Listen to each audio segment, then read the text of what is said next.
El sepulto. No he vuelto a dormir con la misma calma desde aquella tarde de 1998 en San Miguel del Mezquite, un rancho polvoriento al sur de Durango donde el calor y el silencio parecían ahogar cualquier intento de fe. Mi nombre es Mauro Castillo, tenía 27 años y acababa de llegar como maestro rural, convencido de que la tranquilidad del campo me curaría la ansiedad que traía de la ciudad. Pronto descubrí que la verdadera inquietud no nace del bullicio, sino de lo que se esconde en las grietas del mundo. San Miguel, entonces, era un puñado de casas de adobe dispersas alrededor de una capilla desvencijada. El agua escaseaba ahí, cuando el arroyo que surte al mezquite crecía con las tormentas de verano, arrastraba lodo y animales muertos. Las mujeres caminaban hasta allí para lavar, los hombres, para llenar cántaros. A los forasteros nos advirtieron que no nos acercáramos si el cauce rugía, pero, recién llegado, yo no tenía ropa que planchar ni ánforas que llenar. La señora Rosa, una viuda que me rentaba un cuarto, mencionó que poseía una casa abandonada en el Lomerío, a medio kilómetro de la escuela. Allá hay un lavadero, maestro. Si prefiere, suba y lave su ropa con agua de pozo, limpia y fresca. Agradecí el gesto. Después de la jornada escolar cargué mi morral con camisas sudadas y seguí el sendero serpenteante entre mezquites. Era media tarde y el sol, aún pesado, pintaba sombras largas sobre la tierra cuarteada. La casa lucía sólida pese al abandono, muros anchos, tejas de barro, una sola ventana de madera astillada que daba directo al lavadero. Empujé la puerta, un rechinido seco retumbó en el interior hueco. Aún así, la penumbra resultaba menos sofocante que el aire de afuera. Llené el piloncillo con agua de un barril cubierto y me dispuse a tallar. A los pocos minutos me llegó un hedor agrio, como carne rancia olvidada al sol. Pensé que quizá un mapache se había colado y muerto bajo el techo. Me cubrí la nariz con la manga y seguí tallando entre chorros de jabón. Al alzar la vista hacia la ventana vi, dentro de la sala oscura, una figura quieta.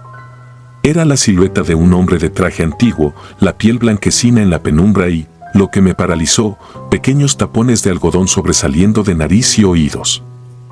Cerré los párpados y los froté con los dedos enjabonados, convencido de que el reflejo del atardecer me gastaba una mala broma. Si aquello era un difunto, debía de ser un recuerdo estampado en mi imaginación por las historias de velorios que los abuelos repiten. Respiré hondo, pero el olor empeoró, penetrante, dulce y podrido al mismo tiempo. Cuando volví a mirar, la figura estaba ya junto al alféizar, a escasos centímetros del lavadero. Vi con claridad el rostro marmóreo, los labios color ceniza hundidos en una mueca ajena a la vida. El corazón me retumbó en los oídos, tiré el jabón y salí corriendo, dejando la ropa flotando en el agua gris. El chiflido del viento me persiguió hasta el camino, como un lamento contenido entre los mezquites. Esa noche no conté a nadie lo sucedido. Sentado en la cama, intenté razonar. Tal vez un vecino entró sin que yo lo notara y quiso asustar al forastero. Sin embargo, el detalle de los algodones, que solo se colocan a los muertos, socavaba cualquier explicación lógica. Dormité con la lámpara encendida, sobresaltándome cada vez que los perros aullaban en la calle. Pasaron semanas.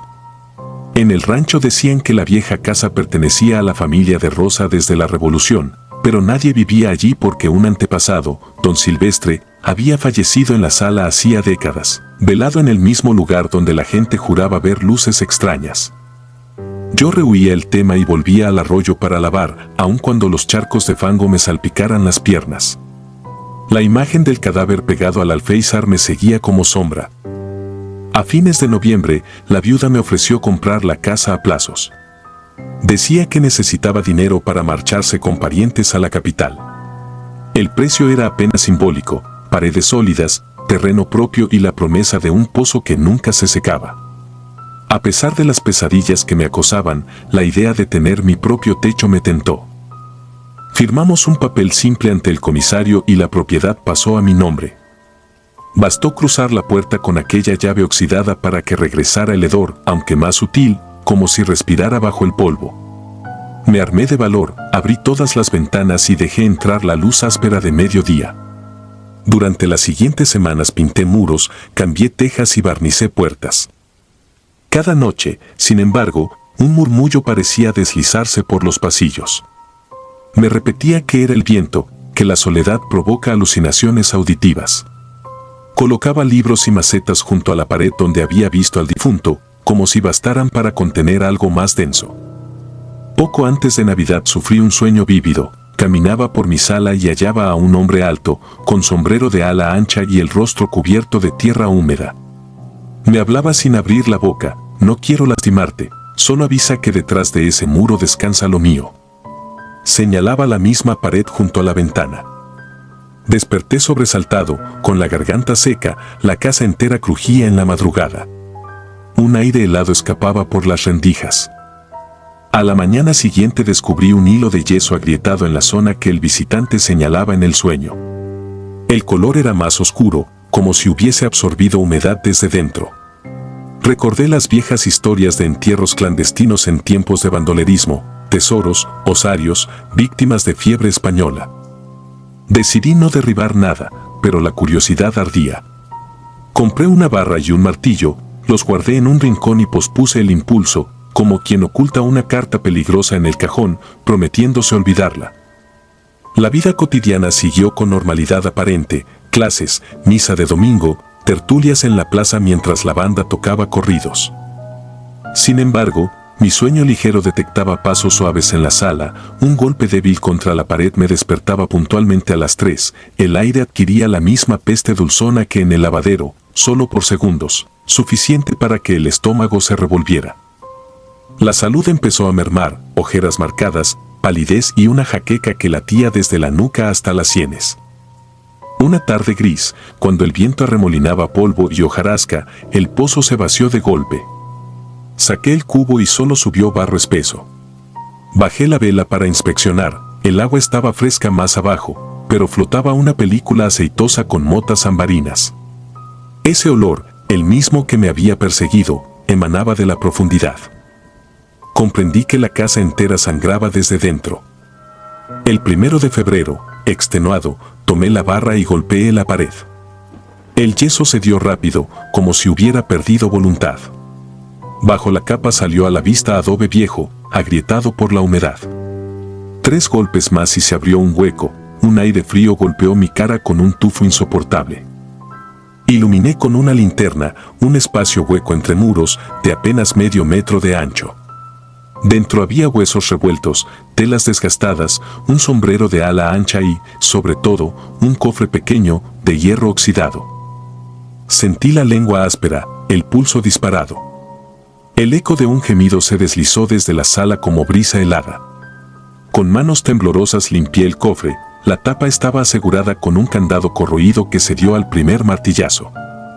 Dentro, monedas de plata ennegrecidas, una fotografía sepia de un hombre, traje oscuro, ojos firmes y, junto a la imagen, un fajo de papeles en espiral, ilegibles por la humedad salvo una frase garabateada en tinta desteñida: que mi cuerpo guarde mi fortuna y mi casa guarde mi respiro. Sentí que la habitación giraba.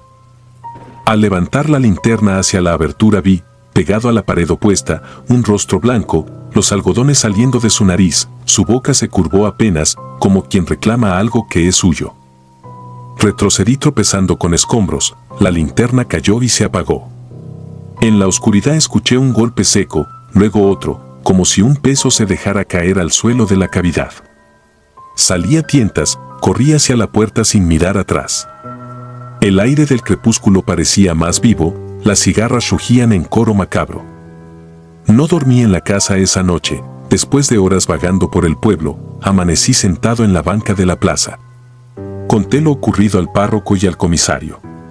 2 hombres fueron conmigo a inspeccionar, encontraron el muro rasgado, pero dentro solo había tierra suelta y el cofre vacío a mis pies. Ningún hueso, ningún cadáver. Juré que los había visto, que el rostro del hombre seguía grabado en mi mente con precisión quirúrgica. Me miraron con lástima, achacándolo al estrés. Abandoné San Miguel del Mezquite al día siguiente.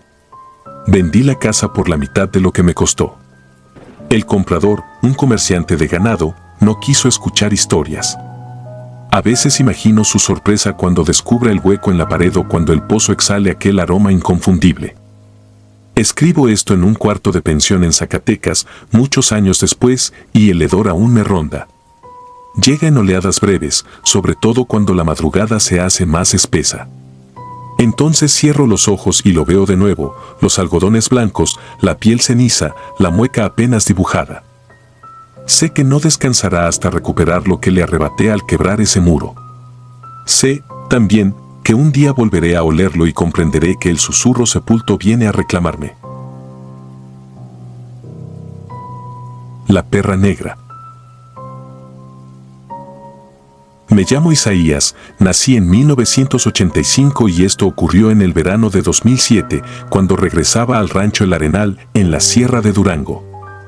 Había pasado el día trabajando en la cabecera municipal y, confiado en alcanzar el último camión, llegué a la parada a las 5:02, justo para ver la nube de polvo que dejaba el motor mientras se alejaba carretera arriba. No quise gastar en una noche de hotel, además, a esa edad uno cree que nada malo puede pasar. Así que me resigné a hacer dedo. Por suerte, a los 20 minutos se detuvo la camioneta de Rubén, un conocido del rancho El Naranjo. Me dejó cerca del crucero de piedra donde empieza la vereda que ataja por el monte, faltaban unos 6 kilómetros hasta mi casa y el sol todavía calentaba. Esa ruta la conocía desde niño, brecha angosta, pinos, encinos, olor a tierra y resina. Yo llevaba mi cámara compacta colgada al cuello, la fotografía era mi vicio y aquel atardecer pintaba de oro los troncos. Mientras avanzaba, el canto de los totopos resonaba entre las ramas y las sombras se alargaban. A los 2 kilómetros noté algo raro junto a un tronco caído, un pequeño círculo de veladoras rojas apagadas, un frasco con tierra oscura y, en el centro, una muñeca de trapo atravesada por alfileres oxidados. El pabilo todavía olía a cera reciente. Tomé una foto. Al mirar por el visor, sentí un leve mareo, como si el aire vibrara. Pensé en supersticiones, pero igual me persigné antes de alejarme. Di un paso y algo crujió bajo mi bota. Incliné la linterna que llevaba en la mochila, aunque todavía había luz, era una fotografía de estudio, tamaño credencial, descolorida por la humedad. Mostraba a un hombre con bigote tupido y mirada seria. Tenía un agujero quemado justo en la frente. Sentí un escalofrío que me recorrió del cuello a los talones, tiré la foto sobre el montículo de hojas y seguí caminando, tratando de no mirar atrás. No había dado 100 metros cuando el bosque se quedó sin ruidos. Nada de pájaros ni insectos, solo mi propia respiración. Entonces la vi, una perra negra gigantesca parada en medio del sendero. Era más alta que un rottweiler, pero más delgada, con un pelaje tan oscuro que parecía absorber la poca luz que quedaba. Sus ojos relucían como carbones encendidos. No gruñía, no movía la cola, solo me observaba. Me obligué a avanzar con calma, sosteniendo la mirada para que no oliera mi miedo. Al acercarme 3 pasos, la perra se giró con elegancia y comenzó a caminar por la vereda, cabeza erguida, sin voltear. El instinto me gritaba que no la siguiera, pero la senda era estrecha y el monte denso, no había cómo rodearla sin perderme. Bajé la vista un instante para acomodar la cámara y al alzarla de nuevo la perra había desaparecido. No escuché hojas, ni ladrido, ni breaquín de ramas. Solo silencio. Seguí con el pulso acelerado. El cielo se tiñó de un rojo sucio y cayó un viento frío que no pertenecía a esa hora del año. El canto de un búho retumbó a mi izquierda y, al girarme, la linterna iluminó algo colgado de una rama, la misma fotografía del hombre bigotón, ahora atada con un listón negro. Retrocedí un paso y tropecé contra una piedra, casi caigo. Al incorporarme, vi que la foto no colgaba de una rama sino de la garra de la perra, que estaba parada detrás de mí, tan cerca que olía su aliento rancio. No recuerdo haber gritado. Corrí. Sentí las ramas rasguñándome la cara, la cámara golpeándome el pecho. Corrí hasta que la luz del cielo se volvió violeta. Cuando paré para orientarme, me di cuenta de que no estaba en el sendero sino en un claro que jamás había visto. En medio, un círculo de piedras formaba un altar bajo una encina muerta. Sobre las rocas, 13 retratos envejecidos, cada uno tenía un agujero en la frente. Entre ellos reconocí la imagen que había pisado. La noche cayó de golpe, sin crepúsculo. Encendí la linterna y el haz tembló sobre las fotos. En el instante en que la luz tocó la última, un gemido brotó del suelo, como aire escapando de una caverna. Las piedras comenzaron a desprender tierra húmeda y apareció la perra, saliendo de entre las raíces, arrastrando cadenas invisibles. Sus ojos rojos se fijaron en mí y la linterna se apagó, aunque juraría que las pilas eran nuevas. Todo quedó negro y el aire olía a carne quemada. Sentí una lengua áspera rozándome la mano. Cerré los ojos con fuerza y murmuré el Padre Nuestro. Cuando los abrí, la perra había retrocedido un par de metros. Parecía tambalearse, como si algo tirara de ella hacia atrás. Entre su pelambre surgió un brazo huesudo, una mano amarillenta agarraba su lomo y, poco a poco, emergió el torso famélico de una mujer anciana, cubierta de tierra, con los ojos cosidos y la boca sellada por alambre oxidado. Quise correr, pero las piernas no respondieron. Aquella mujer alzó la mano libre, señalándome el pecho. Sentí un dolor agudo, como si un clavo atravesara mi esternón. El olor a óxido llenó mi boca. A mis pies apareció la cámara, el flash se disparó solo, iluminando el altar y cegándome. Cuando la luz se disipó, ya no había perra ni anciana, solo el círculo de piedras y las fotos ardiendo sin fuego, consumiéndose en silencio. El claro quedó a oscuras y, de pronto, un murmullo surgió detrás de cada tronco. Voces apagadas, rezos entrecortados, sollozos. El viento giró sobre mí, cargado de polvo que raspaba la piel. Comprendí que el bosque respiraba. Entonces recordé lo que contaba mi bisabuela: en estos montes, la brujería se hereda y las deudas se pagan con sangre familiar. Apreté los puños y recité el nombre de mi madre, de mi padre, de mis hermanos, uno por uno, como pidiendo permiso a la tierra para volver a casa. El viento cesó. Una claridad gris plateada bañó el claro, era la luna, ya alta. Vi el sendero a unos metros, ahora despejado. Caminé despacio, con las manos temblorosas. Cada paso parecía hundirse más de lo debido, como si el suelo fuese blando.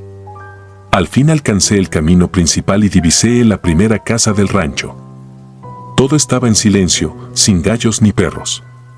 Toqué la puerta de don Laureano, el vecino más cercano. No contestaron. Empujé y se dio, la casa vacía, la mesa puesta, la comida fría. Seguí hasta la mía. La puerta estaba entornada. Dentro, mi madre dormía en la mecedora, como si nada hubiera pasado. Respiraba tranquila. No quise despertarla, necesitaba creer que la normalidad aún existía. Fui a mi cuarto, la cámara todavía colgaba de mi cuello.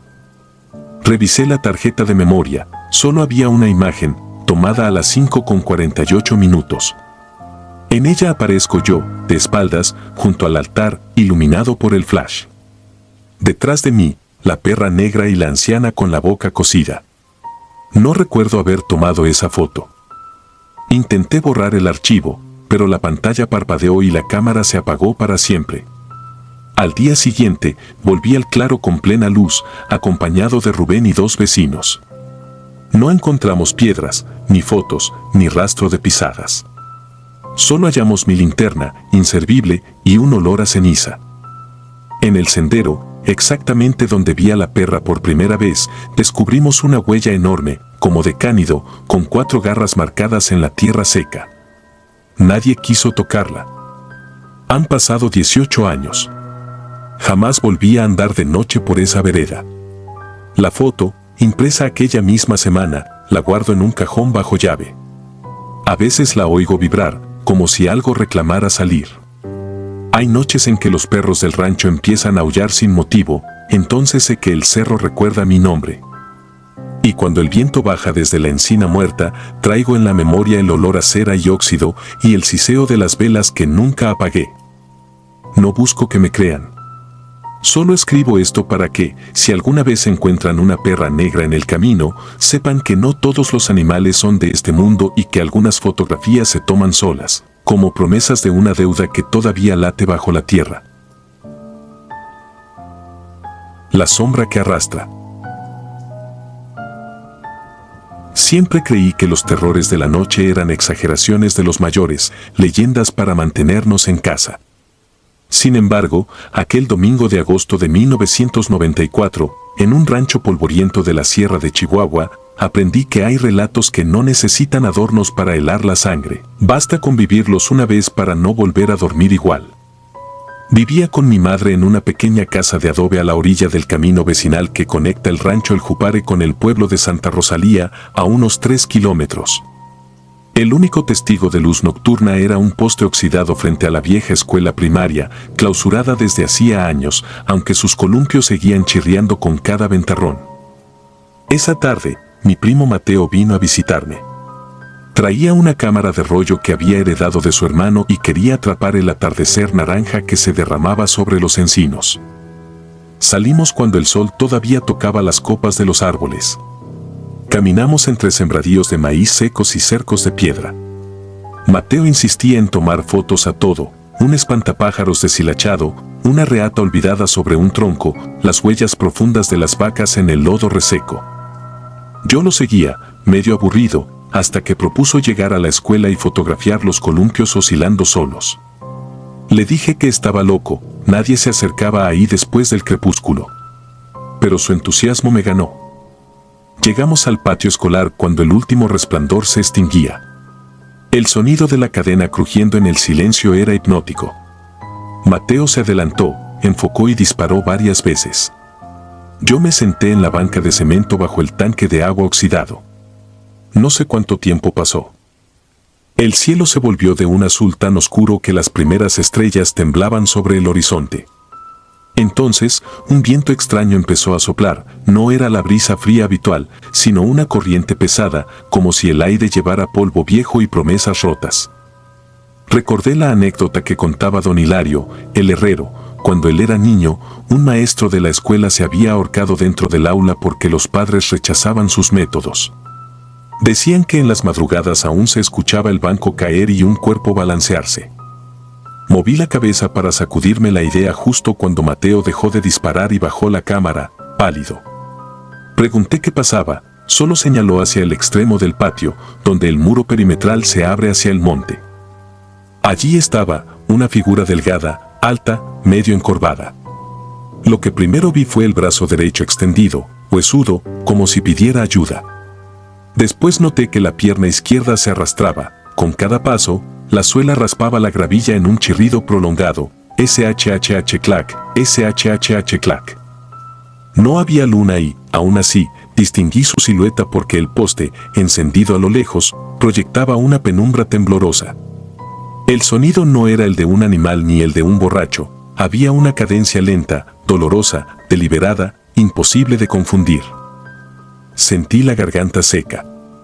Mateo retrocedió hasta quedar a mi lado, la cámara colgada, sin disparar más. El cuerpo seguía avanzado, arrastrando el pie, dejando una franja oscura sobre la tierra. Quise convencerme de que era un vecino herido, pero algo en su postura gritaba lo contrario: los hombros angulados, la cabeza ladeada de forma antinatural, como si no tuviera fuerza para sostenerla. No se le veía rostro, solo una masa oscura bajo un sombrero de ala ancha y ajada que parecía adherido a la piel. Nos quedamos inmóviles, petrificados. El silencio se rompía únicamente con ese arrastre constante. El poste chisporroteó y, por un instante, la lámpara parpadeó 2 veces antes de quedarse fija. En ese destello, vi algo que no se puede explicar con lógica: la sombra que proyectaba aquella cosa no coincidía con su contorno. En el suelo se dibujaba la estructura de una horca y la figura pendía de una cuerda inexistente, balanceándose apenas, ajena a la gravedad que la sostenía en el mundo real. No sé quién respiró primero, si Mateo o yo. Corrimos sin mediar palabra, empujando el aire frío, pisando piedras que nos cortaron los tobillos, sin darnos cuenta. El camino a casa pasa por un puente de concreto sobre un arroyo seco. Lo saltamos de un brinco, escuchando detrás el eco del SHHH clac multiplicado, como si la criatura se hubiera vuelto legión. El poste frente a la escuela quedó atrás, y con él, su círculo de luz. Nos envolvió una oscuridad pura, salvo por el brillo mortal de las estrellas. Llegamos a mi casa sin aliento. Cerramos de un portazo y echamos el pasador de madera. Mi madre dejó la cazuela cuando nos vio temblar de puro pánico. Quise explicarle, pero las palabras salían atropelladas. Ella solo atinó a ofrecernos té. Mientras lo preparaba, Mateo revisó la cámara. Las fotografías tomadas en el patio aparecían normales, excepto la última, un marco absolutamente negro, atravesado por una línea gris en diagonal, como una cuerda tensada. Ni rastro de poste ni de columpios. Pasamos la noche despiertos, vigilando la ventana. Cada tanto, el viento agitaba el tejado y la madera crujía, haciendo eco al galope de nuestro corazón. Con el amanecer llegó un extraño alivio. Decidimos regresar a la escuela para asegurarnos de que todo había sido una alucinación. Mi madre nos dejó ir con la condición de volver antes del desayuno.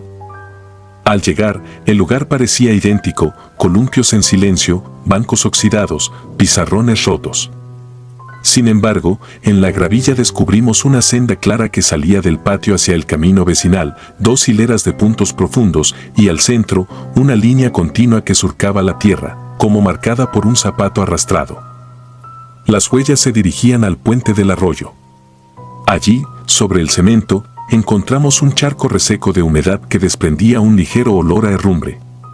Encima, alguien había trazado con tiza un círculo y dentro, un nombre apenas legible, Maestro Arriaga. El apellido me estremeció. Recordé entonces que mi bisabuela hablaba de un profesor que instruía a los niños a leer libros prohibidos. Decían que llevaba textos darwinistas y novelas de brujería. Los padres lo denunciaron con el cura y, en una noche de agosto de 1934, el hombre apareció colgado en el salón de ciencias, con la pierna izquierda rota contra el pupitre. El pueblo cayó la tragedia y selló el aula. Con los años, la escuela se clausuró. Aquella misma fecha coincidía con nuestro encuentro, un 14 de agosto, 6 décadas después. Regresamos con la cámara cargada, tomamos fotos de las marcas y el círculo, pero al revelar el rollo en la farmacia del pueblo, obtuvimos negativas veladas, como si un impulso eléctrico hubiera borrado las imágenes. Mateo, incrédulo, juró vender la cámara. Yo no lo culpo. Algunas ventanas es mejor no volver a abrirlas. Poco después, mi madre decidió mudarnos a Delicias con una tía. El rancho quedó atrás, pero cada vez que agosto se aproxima, siento en la planta de los pies aquel SHHH clac reptar en mi memoria. He intentado buscar registros del maestro Arriaga, solo hallé en la hemeroteca una nota amarillenta que menciona a un educador acusado de herejía, encontrado fallecido de forma trágica. Nada más. Nadie en Santa Rosalía quiere hablar, y los pocos viejos que quedan dicen que fueron cosas de Dios. A veces pienso que la sombra que vimos no era un fantasma, sino la culpa colectiva de un pueblo que prefirió silenciar la injusticia. Se convirtió en un ser errante, condenado a vagar arrastrando la pierna rota, ofreciendo la mano a quien lo mire, como pidiendo que lo reconozcan al fin. Esa idea me atormenta más que cualquier aparición, saber que los vivos podemos fabricar monstruos con nuestro desprecio y luego enterrarlos bajo capas de olvido. Han pasado 30 años. Leo historias de terror para convencerme de que lo mío fue simple imaginación. Sin embargo, cada que cierro los ojos, aparece aquella silueta contra el resplandor pálido del poste, su sombra imposible proyectando una horca vacía. Entonces regresa el viento espeso, el olor metálico, y recuerdo que hay verdades que no necesitan fotografía para existir. Permanecen en el pulso, en la piel y en el miedo crudo que ningún amanecer disuelve. Si alguna noche escuchas un paso seco y otro arrastrado detrás de ti, no voltees. Apura el paso y busca la primera luz que veas. Pero si el poste parpadea 2 veces antes de estabilizar el foco, ya es tarde, la escuela está más cerca de lo que crees, aunque jures no haberla visto jamás. Y en su patio, un maestro fracturado aún extiende la mano por justicia mientras su sombra se mece en silencio, esperando que alguien se atreva a aceptarla. Garras de medianoche. Tiendo a mentir cuando alguien me pregunta por qué detesto los techos de lámina, digo que el ruido me quita el sueño. La verdad nació en 1997, cuando yo tenía 17 años y vivía con mi hermana Clara en un rancho casi fantasma llamado El Mezquite, en los llanos de Zacatecas. La carretera estatal quedaba a 3 kilómetros y el primer vecino estaba a 500 metros, lo bastante lejos para que cualquier grito muriera antes de llegar a otra puerta. A nosotros nos pareció un buen refugio tras la muerte de nuestros padres, pero bastó una temporada de cosecha para que la soledad revelara su peor cara. La casa era de adobe encalado, el baño, un diminuto cobertizo de madera detrás del corral. Desde niñas, mi madre y mi abuela repetían la misma regla: después de la última gallina, nadie sale. Clara la respetaba, yo creía que los temores de las mujeres mayores servían para mantener a los niños a raya. Hasta que la noche del 13 de septiembre mi estómago me traicionó. Habíamos cenado frijoles recalentados con chile seco, me despertó un retortijón que no admitía espera. Tomé la lámpara de gasolina y salí al patio. El aire olía a tierra mojada por llovizna reciente y el brillo lechoso de la luna apenas alcanzaba a manchar los charcos. Dentro del baño la vela se apagó con el roce de mi codo, así que regresé en completa oscuridad, alumbrado solo por la lámpara que pendía de mi mano. Fue entonces cuando el silencio se hizo pesado. Ni grillos ni viento, solo un zumbido leve, como si algo agitara el aire desde arriba. Alcé la vista. Sobre el techo, al borde de la bajante, había una silueta encorvada. No distinguí su forma exacta, apenas la curva de un lomo con mechones ásperos y dos extremidades dobladas al revés, como navajas de hierro viejo. La lámpara tembló, la luz saltó contra las láminas, y la figura retrocedió un paso extraño, casi un brinco. Yo corrí al interior, cerré el postigo y me quedé pegado a la puerta, sudando hielo. No desperté a Clara. Fingí que había sido una sombra. Sin embargo, la noche siguiente empezó el calvario. A las 2 de la mañana escuché un clomp y luego otro, espaciados. Parecía que algo pesado caminaba de un extremo al otro del tejado. Las pisadas terminaban encima de la habitación que compartíamos. El sonido, media suela, media pezuña, rebotaba en la madera del cielo raso. Clara abrió los ojos y me miró. No hablamos. Solo nos cubrimos con la cobija, como si eso impidiera que nos viera desde arriba. Al tercer día los animales reaccionaron. Las gallinas se negaban a subir al palo para dormir. El guajolote más viejo se quedó en el corral con las alas abiertas, mirando el techo, hasta que amaneció tieso, muerto de algo que no era frío. Encontramos huellas en el enjarre, 4 hendiduras largas, paralelas, delgadas como las arpas de un gallo, pero hundidas en el barro seco con la fuerza de un pico. Seguí creyendo que podía haber un mapache rabioso, un perro grande. Necesitaba creerlo para dormir. Por la tarde fui al pueblo a buscar al herrero. Le encargué 2 puntas de hierro y una vara. Dije que iría a matar un tlacuache que se comía mis aves. El hombre me miró raro, pero aceptó. Al caer la noche clavé las puntas en un palo de mezquite y dejé la lámpara y un machete a los pies de la cama. Con los ojos abiertos, aguardé el clomp. Cuando llegó, sentí como el colchón vibraba.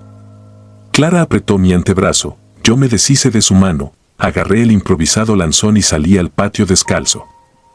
La luna estaba casi llena. El techo resplandecía como piel húmeda. Al principio no vi nada, solo el chisporroteo del quinqué que colgué en la hornilla exterior. Entonces un chorro oscuro cayó desde arriba y manchó la loseta, un líquido espeso que olía a sangre de res vieja. Levanté la lámpara. Algo se incorporó junto a la chimenea. Era más alto que un perro, más bajo que una cabra, pero con una columna que terminaba en una cola pelada. Tenía los brazos pegados al tronco y las patagarras se enganchaban a la lámina como garfios. No había ojos visibles, apenas 2 hundimientos húmedos donde debía ir la vista y un hocico corto latiendo, cubierto de plumas ennegrecidas que parecían moho. Sentí la vara vibrar entre mis dedos. Me acerqué un paso, la cosa dio un respingo. El metal chocó contra un hueso y un chasquido me recordó el crujir de un costillar al romperse. La criatura chilló, un sonido agudo que se perdió en los llanos. Saltó, planeó sobre mí y cayó detrás del gallinero. Oí a las gallinas escandalizarse. Corrí por el machete, pero al volver solo vi polvo. Seguí el rastro de sangre, coágulos espumosos que relucían como brea bajo la luz. Me llevó al antiguo pozo, tapado desde que el agua se contaminó con arsénico. La tapa de madera estaba corrida. El hedor a óxido me revolvió el estómago. Volví con Clara al amanecer. No había dormido. Ella me estaba esperando frente a la estufa, con la piel gris de miedo. Quise darle una explicación, pero se me trabó la lengua. En vez de hablar, subí al techo a inspeccionar. Había plumas pegadas con sangre, mechones de un pelaje café y un agujero donde las láminas se habían doblado hacia adentro, como si algo hubiese caído desde el cielo. Las noches siguientes la bestia cambió su rutina. Ya no se paseaba, se quedaba inmóvil, respirando. Era peor, porque ese silencio tenso obligaba a mis nervios a imaginar su postura, la vibración de sus patas sosteniéndose en equilibrio, el latido que empujaba esa sangre casi negra. Clara rezaba apretando un rosario. Yo, que nunca tuve mucha fe, cargaba el machete y el lanzón todo el tiempo. Ninguno de los dos hablaba de huir, la cosecha estaba a medio prender y un préstamo nos ataba a la tierra. El 19 de septiembre, a las 3:15, la criatura dio un paso en falso. Escuché un rechinido de lámina y luego un golpe sordo en el suelo. El gemido que soltó fue tan grave que pensé en un toro herido. Salí al patio. El quinqué se había apagado. La única claridad venía de Venus asomada en el oriente. Guiado por el gemido, llegué al corral. El animal estaba atrapado en la trampa para coyotes que usábamos en la siembra, un lazo de alambre sujeto a una estaca. Se retorcía, pero el alambre le había cortado la pata trasera, esa pata con escamas de guajolote. El hueso blanco brillaba.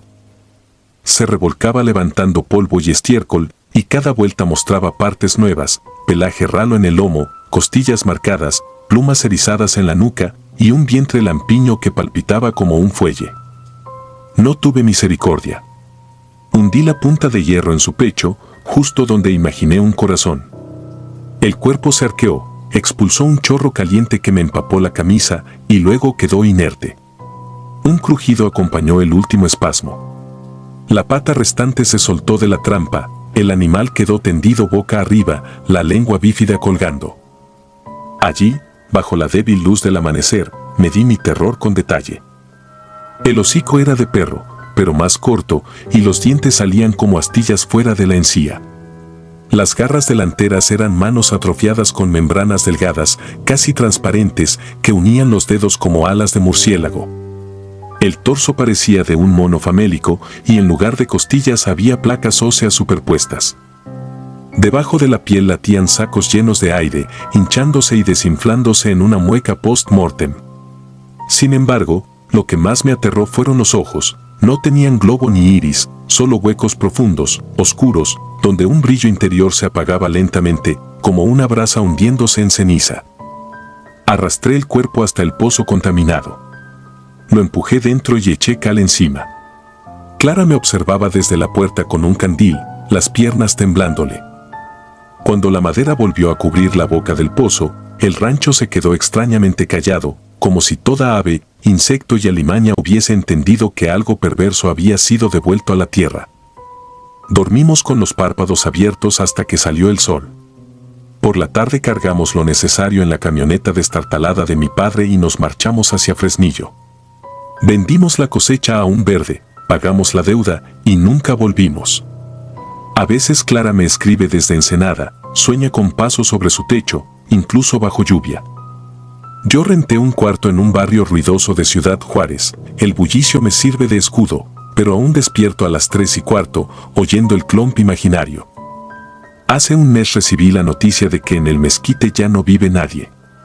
Las maquiladoras compraron la tierra. Por simple masoquismo conduje hasta el rancho, atravesé los campos secos y encontré la casa convertida en ruinas. El pozo estaba abierto, la tapa había desaparecido. Me asomé, cubriéndome la nariz. No vi huesos ni pellejos, solo un túnel húmedo, infinito, que parecía respirar con el viento. Alrededor del brocal había marcas recientes, 4 hendiduras largas, paralelas, hundidas en la costra de calorías. Me marché antes de que oscureciera. En la carretera, el retrovisor mostró algo encaramado a la caja de la camioneta, una mancha que no era polvo ni sombra. No volví la cabeza, seguí conduciendo hasta ver las luces de la ciudad. Aún llevo el machete en el asiento del copiloto. No lo pienso soltar. Cuando la madrugada se vuelva silenciosa y el techo crujir como lámina vieja, necesito recordarme que las bestias no siempre se quedan donde las enterramos. Si disfrutas de los relatos, te invitamos a apoyarnos con un like y un comentario, ya que eso nos ayuda muchísimo. Además, si aún no estás suscrito o suscrita, te animamos a formar parte de la comunidad del terror. Muchas gracias por escucharnos y por tu apoyo.